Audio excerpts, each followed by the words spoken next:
Hello, this is Dr. Adam J. Bach. In this short audio presentation, we're going to begin our conversation about business models. I'm going to tell you a little bit about my own interaction with business models. Then we're going to try to describe what a business model is, and then specifically talk about the approach to business models used in your textbook.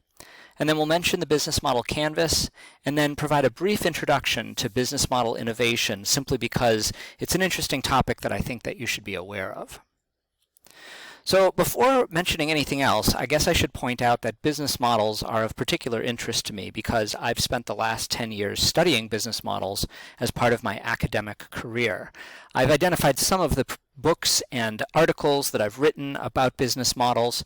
This link takes you to the website for the Business Model Book, which is a book I published with Professor Jerry George back in 2018.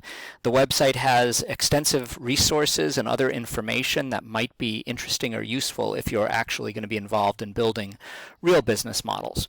But the point is that this is a topic that I've had particular interest in and kind of get a little more excited about. So obviously I'm going to focus on what's relevant for you in this course, but to the extent that this is an interesting topic to you, you're more than welcome to reach out for more ideas and resources.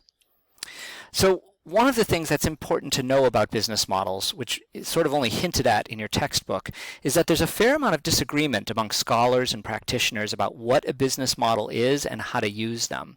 I've provided some of the definitions that academic scholars have used, as well as some of the definitions that have been provided by various practitioners, just so that you can see how differently people approach the idea of business models. Obviously, I'm a little partial to the way that Jerry, George, and I described business models back when we began publishing our research in 2011, that a business model is the design of organizational structures to create a commercial opportunity that creates and captures value. I think there's a lot of reasons that that's a really helpful explanation, but it is specific to the work that we've done. You may find that another way of thinking about business models is more helpful to you. Your book talks about the idea that there are four parts to a business model: the offering, customers, infrastructure, and financial viability. The offering being obviously what's provided to specific customer segments with a focus on the customer value proposition. Just to be clear, most people in talking about business models talk about just a value proposition more generally. They don't describe it as a CVP, but it is good to know that this is how your book describes it. Second piece being customers, obviously the individuals or businesses that pay for what you're offering. They then talk about infrastructure, which they describe as the resources an entrepreneur must have to deliver the CVP. Most discussions about business models do talk about resources. My research on business models showed that. The business model canvas uses resources. That's the more common way to describe it than infrastructure. How you choose to think about it's obviously up to you, but just be aware there's that distinction out there. And then the book talks about financial viability. Most business model frameworks talk about revenue and cost structures, but it's really the same thing with just different names. The book then talks about something useful in the context of the customer value proposition, which is worth getting into in a little more detail, which is that a value proposition has to address a customer problem in one way, shape, or form. Now, other value proposition systems that have been developed, and in particular, the value proposition canvas, which we're not going to talk about here, but which you might want to look up, which was developed by Alexander Osterwalder, who also created the business model canvas, describes both pains and gains. So the idea that there are problems to be solved and that there are also gains or benefits to be generated. Your textbook focuses primarily on the pains, and it breaks them out into four pieces: lack of time, lack of money, lack of skills, or lack of access, which means there's something about the offering or the value that they want to get that customers have difficulty reaching.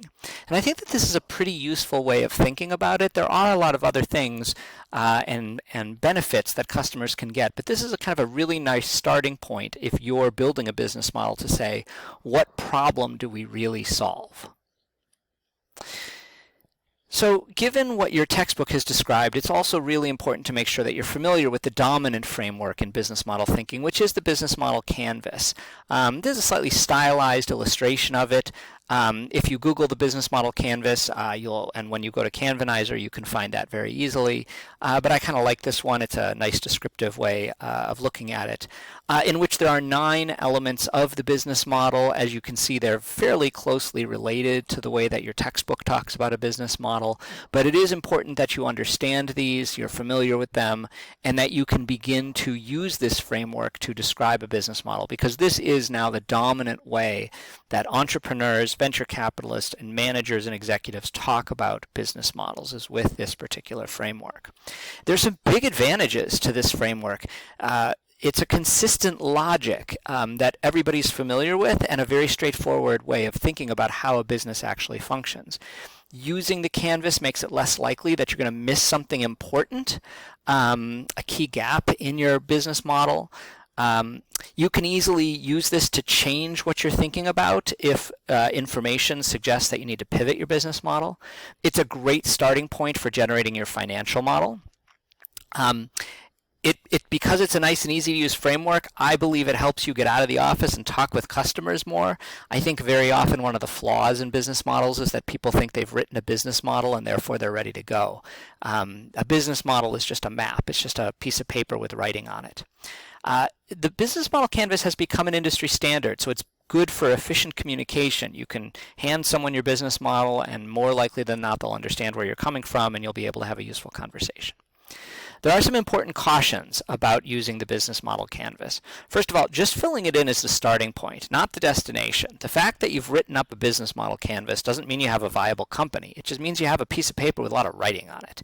You've got to test and validate all of the assumptions that are embedded in that business model. And from there, you'll still need to generate a bottom-up and credible financial model. That is a business model that's based on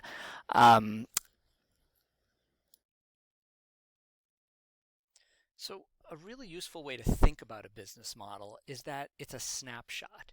It represents the best information you have at a given point in time.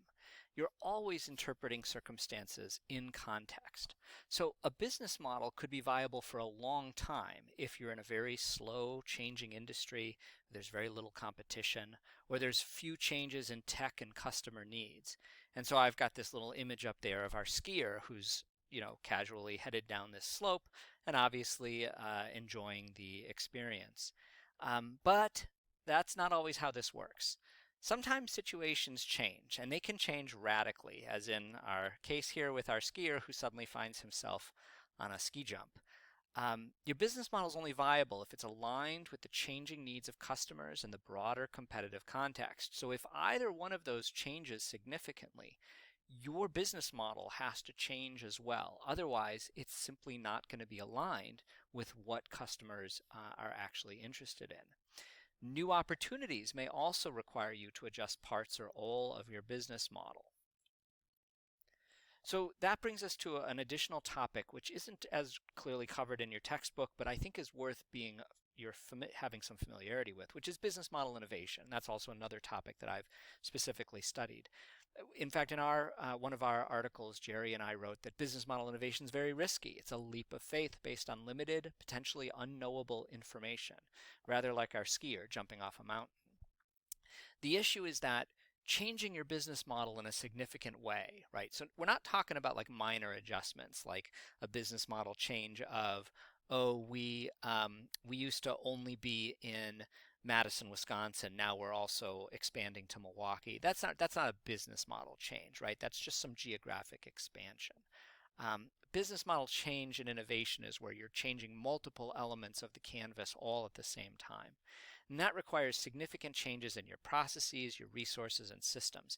And those commitments tend to be a bet. They're a gamble that can lock you into hard-to-change projects, assets, and capabilities. So as you start going down the road of business model innovation, you sort of reach a point where you can't stop anymore. It's too expensive to go back to where you were. So it's a big commitment. there are reasons that companies go after business model innovation. There can be some huge rewards associated with it. There's some research that says that some of the big companies, most successful companies that grew their way into the Fortune 500 did so specifically through business model innovation.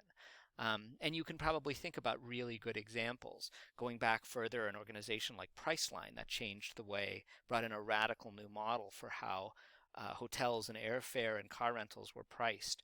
Companies like Apple that completely changed the way we do access digital content, and obviously completely revolutionized the entire phone industry in the process. So it's good to recognize how big some of these changes are, how valuable they can be, but also how risky they are. This topic of business model innovation is one that I think you should be familiar with because it's a phrase that's becoming more commonly used. But you simply just need to be aware of it. It's not something that's covered in a lot of detail in your textbook.